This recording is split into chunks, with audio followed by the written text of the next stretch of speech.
right, the Venn diagram section, that's the one you got to do this week. We'll probably just split it into two, cover half of it today, half of it Thursday. So it probably won't be very long either day because it's only like 14 topics. But we are going to get in here and do some of these problems, and then we'll kind of introduce them all today and go into the harder ones on Thursday. These aren't like overly tricky. It's just you got to be careful with the words, okay? So here is a Venn diagram. So just to talk for a second about the Venn diagram, all Venn diagrams will have a like a rectangle around it. That's signifying that everything, that's all the data that we're talking about, or all the numbers that we're talking about. They call that like the universal set when we were dealing with sets last week. So that is everything that's included. And then you have the two circles. So you have the taught on Monday here and the taught on Friday. What are we looking at? Different music schools, different things, instruments they're teaching. And the intersection right here is in the middle. So they teach that on Monday and Friday. So this is where you got to be careful with the words. If you want to like refresh over some of the words, like when you see the union, that's called the union. That's or, that brings together. So we talked about that the other day. This to me is, with Venn diagrams, is everything in the circles. Okay, that's kind of the difference there. It's everything in the circle. So it could be they teach on Monday or Friday. The and is included in that, because if I ask you if they teach piano on Monday or Friday, the answer is yes. Even though they teach it both days, the or works there. And then the upside down U is and. It's what they share. To me, this is called the intersection in math. Like that symbol is called the intersection. It's the intersection of the Venn diagrams. It's always going to be the middle of the circles there. But it is, like I said at the very beginning, the universal. Like, don't forget these out here. Those still do count.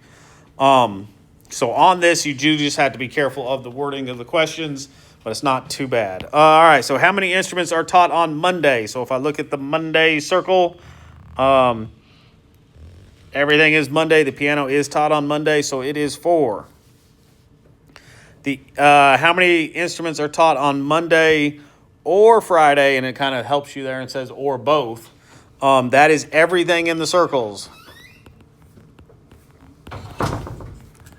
So that's everything in the circles. It could be either one. So that's 1, 2, 3, 4, 5, 6, 7. Okay. That's 7. So that when you see the word or, it's everything. And then the last one, which instruments are taught on neither Monday or Friday? Neither Monday nor Friday. Those are the two on the outside. So that's recognizing that the two on the outside are still part of our data, but even though they don't teach those on Monday or Friday, it does count, okay? Sorry, I was trying to think of the best way to get this to your notes. I'll go back and do it. That's fine. I had to do it a little bit different way to make sure these pictures are big enough. All right, if you have 3 Venn diagrams, so this is what animal sanctuary, which doctors treat different kinds of animals. Everything kind of works the same way. But again, just like the wording of the question, you got to be careful. Select all the doctors who do not treat llamas. So llamas are down here. So none of these doctors listed treat llamas. So it's going to be all 3 of them. Okay. How many types of animals are treated by at least one of the doctors? Okay, so at least one of the doctors. So even like koalas right here, that's just one of the doctors. So this is going to be, again, everything in the circles. So 1, 2, 3, 4, 5, 6, 7, 8, 9, 10, 11.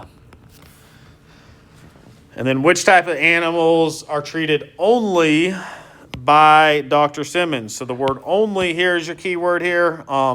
The word only means that it's only going to be in his circle, no one else's. So Dr. Simmons, that's going to be these 3 right here, okay?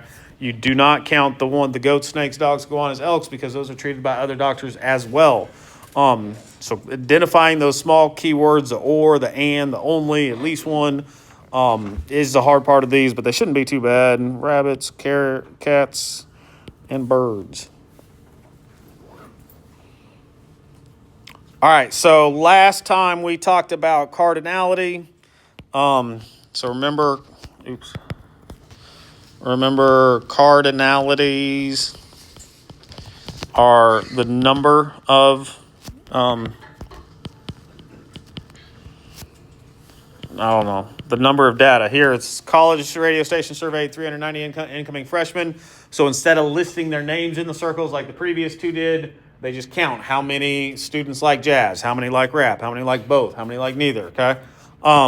So this is just a count of them. I think we'll do a lot more with the counts on Thursday, but we'll get into that right here. Okay, all right, how many of the freshmen like rap music? So for rap music, you are going to count the people that like only rap and the people that like rap and jazz.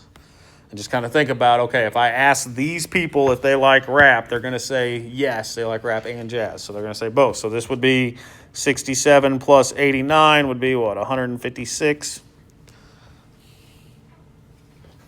All right, next one. How many of the freshmen like jazz music or rap or both? So it's nice that they have the or both in there to remind you to use it, but it is going to be all three of those. So there's 176 that like jazz, there's 89 that like rap, and there's 67 that like both. I feel like someone should check my math there, but I think that's right. I just did. The easier way to do that probably is to do or 390 minus the 58. You can do that. That's why I did it in my head. So you are welcome to do that as well. If I take, that's everything inside the circle. So if I do the total amount minus the stuff outside the circles, right? Yeah. Okay, thank you. How many of the freshmen do not like both? So this is where you got to be careful with the wording. They do not like both jazz music and rap music. All right, so on this one, the easiest way to do this is to find the people that like both, right? The people that like both equals 67. There's a total of 390. So if I do 390 minus 67, that would be 323.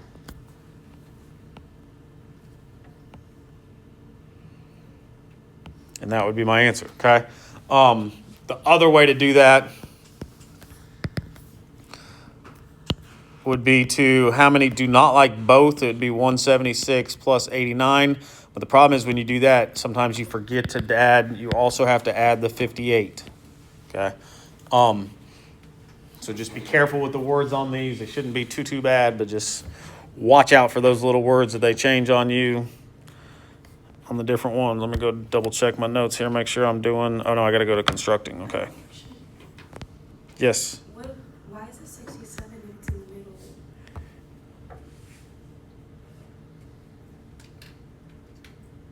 Wouldn't it be 58? How many do not like both? Do not like both. Okay. So like the people that like both jazz and rap are 67. Okay. So how many don't like both? So like if I ask this 176, oh, I got off my marker there, but if I ask the 176, hey, do you like rap and jazz? They would say no, because they only like jazz. Okay, does that make sense? Yeah. This is where you got to be careful with the wording. So they do not like both of them. They have to, only the people that like both are 67. And then the do not is like a complement of that. So we could ask all 166. If you just ask that question to someone that doesn't like either of them, you say, hey, do you not like both of them? Then it's yes. But if I ask just the people that like rap, which is 89, if they like both, they would also say no. Okay. I have a question. Yeah. It's off topic, but you still never explain what mathematical thinking is. Like, why is it an A? to remind me when I get done lecturing, and I'll talk about it for 2 seconds. Instead of getting off topic on this one. All right. Constructing a Venn diagram. This one can be a little tricky. So this one, you're actually like making it. It makes you feel like you're doing it on paper and pencil, but it's nice because it's on a computer, so it goes faster. So the U is the universal. That's all the numbers that we're dealing with. So the 1 through 7 should be somewhere on this chart.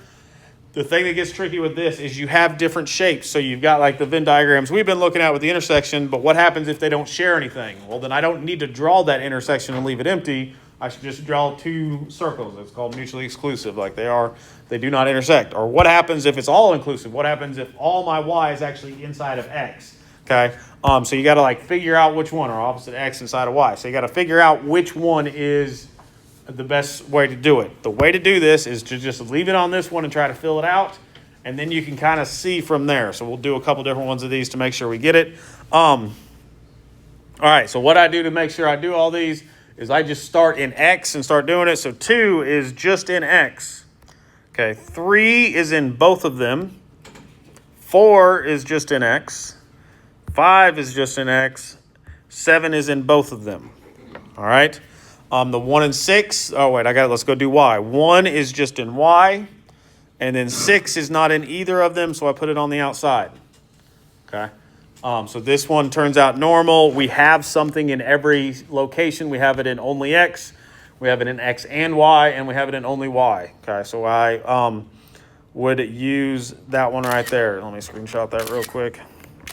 My screenshot has been struggling this morning. I screenshot it like 4 times.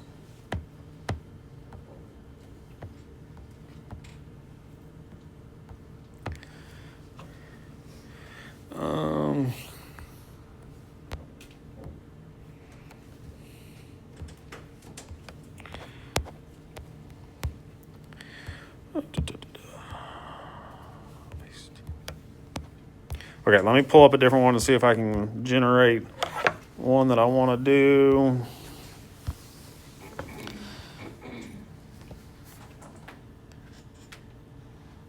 My goodness. Last class, I just got them on the first try. Okay, this one will work as a different one. Okay, so this one's 1 through 8. The same idea. I'm just going to go through my X's. So 1 is in X and Y. 3 is just in X. 4 is just in X. Having a great time. Well, you paint yourself in a... Oh, sorry. My watch started playing something. 5 is just in X and Y. I'm sorry, it's in X and Y. 6 is just in X. And 7 is in X and Y. And then Y is just 1, 5, and 7. They're already in there. 2 and 8 are on the outside. So here's your example right here of where I got to switch it. There's nothing that's only in Y. Everything that's in Y is also in X.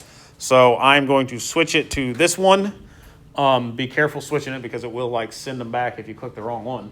So everything that is in Y is also in X. So they call this Y is all inclusive of X. So you do have to be a little bit careful with these to make sure you choose the right one because we tested it last class.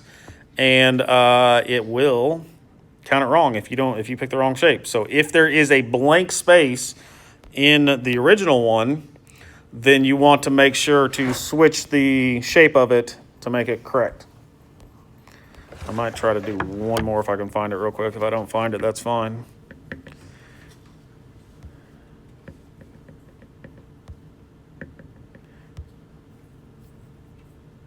Yeah, this one real quick. Okay, last one. So this one I'm going to do is letters, but D is in Y, E is in Y, F is in Y, H is in Y, A is in Z, C is in Z, G is in Z, B is in any of them. So on this one, I have the intersection. There's nothing in the intersection there. So this means they do not share anything. So they are going to be what they call mutually exclusive. They don't share anything. Everything is either in Y or it's in Z. There's nothing in both. Okay, so that's the easiest way to do it. Like I said, is do it like this. If you have a blank space, then you're going to switch which one you're using. And the only one we didn't do was if you have a blank space in X or the first one, then you would switch it. All right, next topic. If I go on to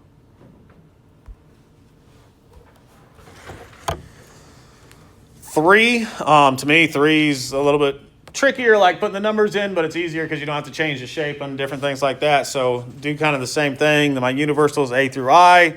So for W, I look at A. A is only in W. B is only in W. C is in W and Z. So I'm going to put it right here in W and Z. E is in all 3 of them, so it goes in the dead middle. F is in W and Y. Okay.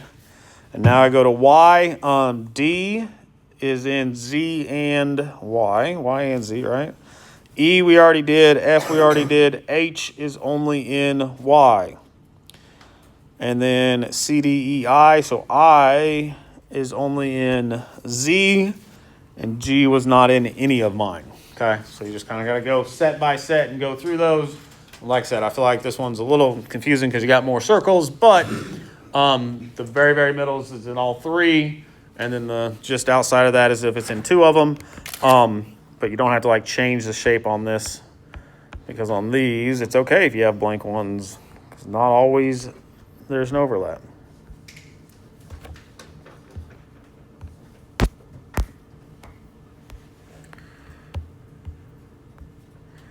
All right, shading.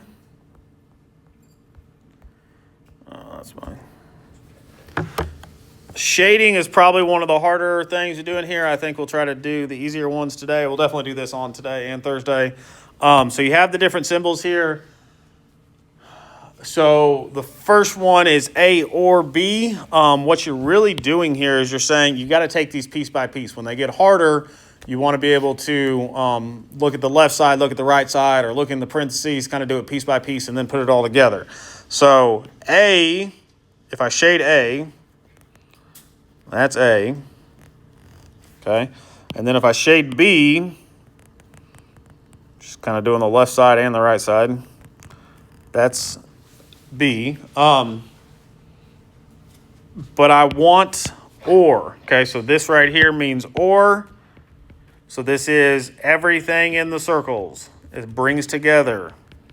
So all of it is my answer. Okay. Whereas I'm going to cheat here real quick so I don't have to draw that back out. Oh, no, wait. Whereas this one, when I do A and B, this is the intersection, so it's and. So my answer really is just that spot right there. So on Alex, you would not graph this spot and this spot. My answer is only the intersection. It's the spot in the middle. It's what they share, the share or the intersection. Okay. This first one is just the introduction, so it's not that hard to see. Let me get another one real quick here and see if it gets harder in that section or if I just need to go to the next one.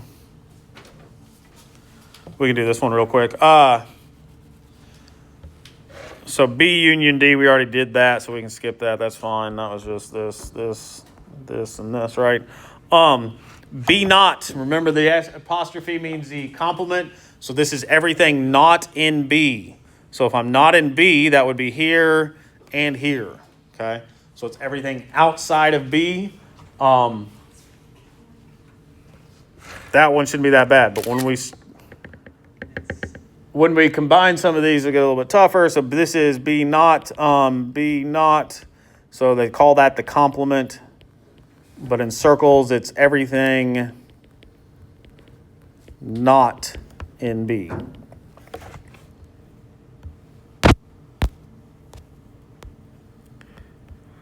That was this one. All right, and probably the last topic we'll do today is the next one. I'll show you a couple different ways to do this. Because it can get tricky. So like if I was doing this on the computer, we'll start with the on the computer way. C union D not. This is where you got to take it step by step and do this. So like if I was doing the order of operations, kind of do inside the parentheses first, right? So C is this. Union D. Okay, union means bring together. So C union D is everything inside the circles, right? But I want the not of that. So I want everything not in the circles. Okay, so this is where you can use the erase button and say, okay, I want everything not in the circle. So my answer is actually this one right here. So do this piece by piece. Some of these, I try not to put like the super ones, hard ones on here, but you can get to like super hard ones where you really have to just kind of draw it out piece by piece and do this. But play around with that on Alex and see if you like sometimes you can just look at it and like graph it one way and then undo it and go back and graph it a different way. If I was doing one, here, this one turns out really gross, but that's fine. If, back in my day before I got to do computer math,